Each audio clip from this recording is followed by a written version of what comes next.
رب تو کہہ رہا ہے کہ پاک رزق کھاؤ، حلال کھاؤ، طیب کھاؤ، حرام کی جانب نہیں جانا۔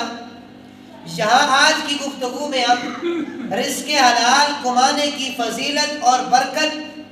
اور حرام کی نحوستیں کچھ بیان کریں گے کہ حلال کی برکتیں کتنی ہیں، اور جو حلال کماتا ہے اس کے لیے سعی اور کوشش کرتا ہے تو رب ذوالجلال اسے کتنی برکتیں عطا فرماتا ہے، کتنی اس کی فضیلت ہے رزق حلال کمانے کی۔ چنانچہ نبی کریم رؤوف الرحیم صلی اللہ علیہ وآلہ وسلم کی حدیث پاک کا مفہوم ہے،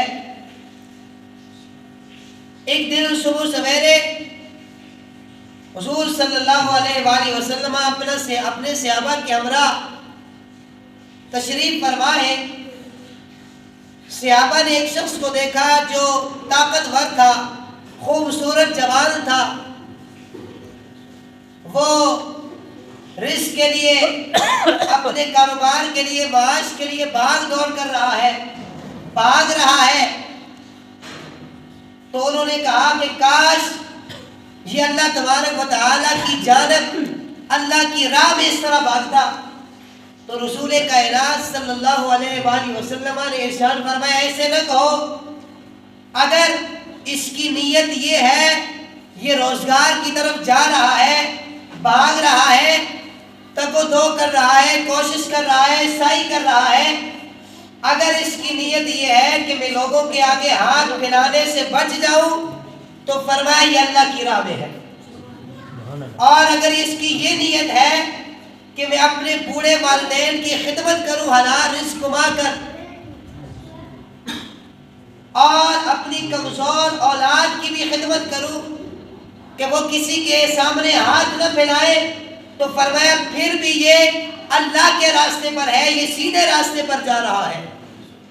اور اگر اس کی نیت یہ ہے کہ سوسائٹی میں لوگوں کے اندر میں بڑا بن جاؤں رزق کما کر، میرا نام ہو، لوگ مجھے جاننا شروع کر دیں، تو فرمایا پھر یہ شیطان کے راستے پر ہے۔ یہاں حدیث پاک سے ایک بات ہمیں یہ پتہ چل رہی ہے کہ نیت کا اعتبار ہر عمل کے اندر اس کا عمل داخل ہے۔ اسی لیے نبی کریم رؤوف الرحیم صلی اللہ علیہ وآلہ وسلم نے فرمایا انما الاعمال بالنیات، اعمال کا دار و مدار نیتوں پر ہے۔ اب اگر وہی بندہ رزق حلال کما رہا ہے،